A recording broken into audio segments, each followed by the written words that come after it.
Hello friends, today we discuss about Pascal's law. Pascal's law states that the intensity of pressure at a point in a fluid at rest is same in all direction. Means Pascal's law is applied for the fluid which is at rest. Means when the fluid is at rest and if we apply pressure at a point, then the intensity of pressure at a point in a fluid at rest is same in all direction. So consider three direction x, y, z. So according to Pascal's law, pressure intensity is same in all direction. So we derive Px is equal to Py is equal to Pz.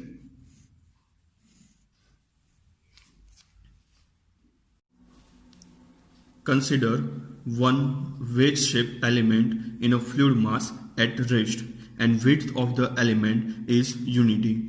Here, as shown in figure, angle ABC is equal to theta. Angle ABC is equal to theta. And dimension is given AC length, for example, dx, for AB that is dy, and for BC that is ds.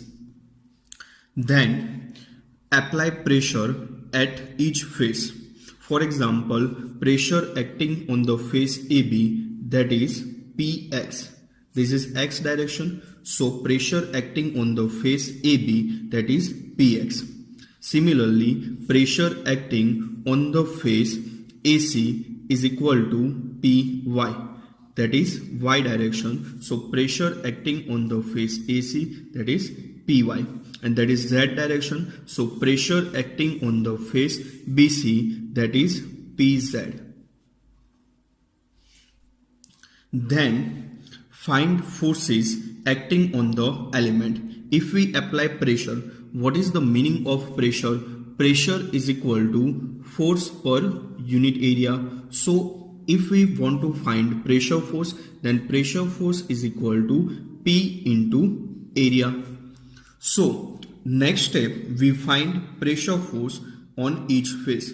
For example, pressure force on the face AB that is pressure into area. So pressure acting on the face AB that is Px. So Px that is pressure, and area means length multiply width.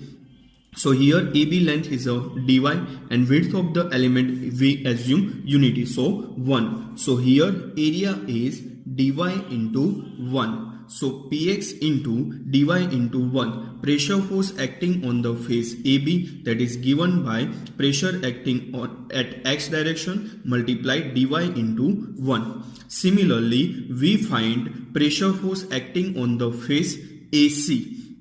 So here pressure acting on the face AC that is Py. So pressure force is equal to pressure that is Py multiply area that is given length multiply width. So here length is dx and width is unity, so dx into 1. Similarly, pressure force acting on the face BC. Here pressure is acting Pz, so pressure force is equal to pressure acting at z direction that is Pz multiply area. Here length is ds and width of the element is unity, so ds into 1. So first consider one wedge shape element. So consider an arbitrary fluid element of wedge shape in a fluid mass at rest, and we consider width of the element is unity, and here angle ABC is equal to theta. Then find pressure acting on the face AB. Then apply pressure acting on the face, means pressure acting on the face AB that is Px. Pressure acting on the face AC that is Py, and pressure acting on the face BC that is Pz. Then find force acting on the element, means pressure is equal to force divided by area. So pressure force is equal to pressure into area. So forces on the face AB is equal to pressure in x direction multiply area of face AB. So pressure in x direction that is Px, and area of face AB length is dy, and width of the element is unity. So pressure force on face AB, that is Px into dy into 1. Similarly, force on face AC, that is Py into dx multiply 1. Then force on face BC, that is Pz into ds into 1. So in this way we find force on each face. Then find weight of the element. For example, element weight, that is W, and this weight is always acts at its center of gravity. So then next find weight of the element. General formula for weight, that is mg. So mass into gravitational acceleration. So what is the meaning of density? Density is equal to mass per unit volume. So what is the mass? Mass means density multiply volume. So in place of mass we can write density multiply volume multiply gravitational acceleration, that is weight. So what is the meaning of volume? Volume means area multiply length, or you can say area multiply width. So volume is equal to area multiply width. And what is the area for this element? Here we consider wedge shape element, means triangular shape. So triangle area is 1/2 base into height. So 1/2 base, that is AC, and height, that is AB. So here we can write, in place of area we write 1/2 AB into AC, and we consider width as a unity. So in place of width, that is 1. So here we write 1/2 AB into AC. So in place of volume we can write density as it is. In place of volume we can write AB multiply AC divided by 2 into 1. So 1/2 AB into AC into 1, and G as it is. What is the length of AB? Dimension for AB, that is dy, and dimension for AC, that is dx. So in place of AB and AC we can write rho 1/2. In place of AB we write dy, and in place of AC we write dx multiply g. So this is the weight of the element. Again I repeat, weight of the element always at its center of gravity. And weight, general formula, that is mg. So what is the meaning of density? Density is equal to mass per unit volume. So mass is equal to density multiply volume. So density multiply volume multiply gravitational acceleration. Then find volume. Volume means general formula area into width. Here we consider wedge shape element, that is triangular shape. So we can write 1/2 AB into AC, and we consider width as a unity. So volume equation 1/2 AB into AC multiply 1. So in place of volume we can write 1/2 AB into AC into 1, rho as it is, and G. So here weight of the element, that is rho multiply 1/2 dy into dx into G. Next step, from the figure we find cos theta and sin theta.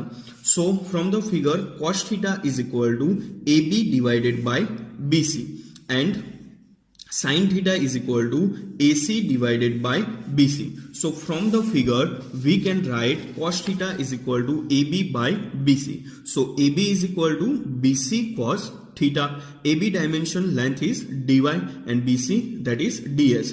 So dy is equal to ds cos theta. And similarly we find sin theta. So sin theta is equal to AC by BC. So AC is equal to BC sin theta. So AC length, that is dx, and BC dimension, that is ds. So dx is equal to ds sin theta. So next step, find cos theta and sin theta. So cos theta is equal to AB by BC. So we get dy is equal to ds cos theta, and sin theta is equal to AC by BC. So we get dx is equal to ds sin theta. Then next step is, this element is at rest, means algebraic sum of horizontal forces is equal to 0, and algebraic sum of vertical forces, that is 0.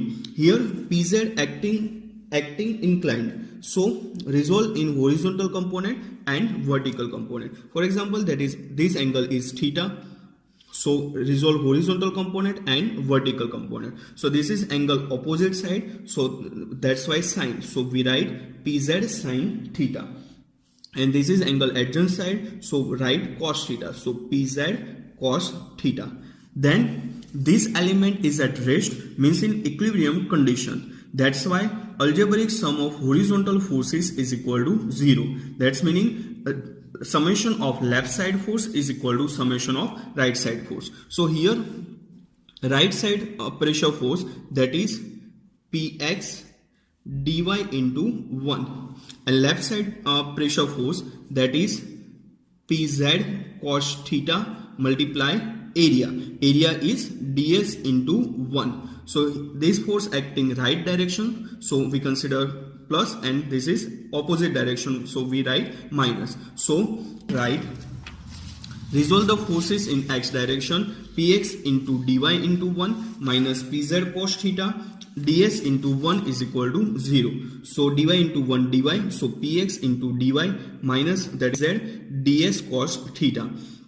Here value is ds cos theta, so we find ds cos theta is equal to dy. So in place of ds cos theta we can write dy.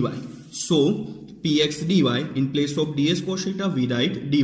So dy cancel out, so we get px is equal to pz. Again I repeat, resolve the forces horizontal direction. Here element is in equilibrium condition, that's why algebraic summation of horizontal forces is 0. Here horizontal forces px into dy into 1, and that's at the right direction, and opposite direction, that is pz cos theta, that is pressure, and pressure force means pressure into area. So pz cos theta ds into 1. So solve this and we get px is equal to pz. Similarly, resolve the forces in vertical direction. So vertical direction, pressure force acting vertical direction, that is py dx into 1. Weight of the element in opposite direction, so write minus. So weight of the element we get rho multiply 1 by 2 dy into dx into g. And similarly one downward force, that is pressure force, is pz sin theta. Pressure force means pressure into area, so pz sin theta, that is pressure multiply area, that means ds into 1. So pz sin theta into ds into 1, that's also at downward direction, that's why minus. So next step is resolve the forces in y direction. That's why our equation is py dx into 1 goes upward direction, minus pz sin theta ds into 1 minus 1/2 dx into dy into rho g is equal to 0. Here element is very small, so the weight of the element is negligible. So consider this value is a 0. So we get py dx into 1 minus pz sin theta ds into 1 is equal to 0. So we get py into dx is equal to pz ds sin theta. In place of ds sin theta we can write dx. In place of ds sin theta we get dx. So py dx, and in place of ds sin theta we write dx. So pz dx cancel out, so we get py is equal to pz. That is equation number 2. So from equation number 1 and 2 we can write px is equal to py is equal to pz, because in equation number 1 we get px is equal to pz, and in equation number 2 we get py is equal to pz. That's why px is equal to py is equal to pz. So we can say that any element which is at rest, and if we apply pressure, then intensity of pressure at a point in a fluid at rest is same in all direction. Thank you.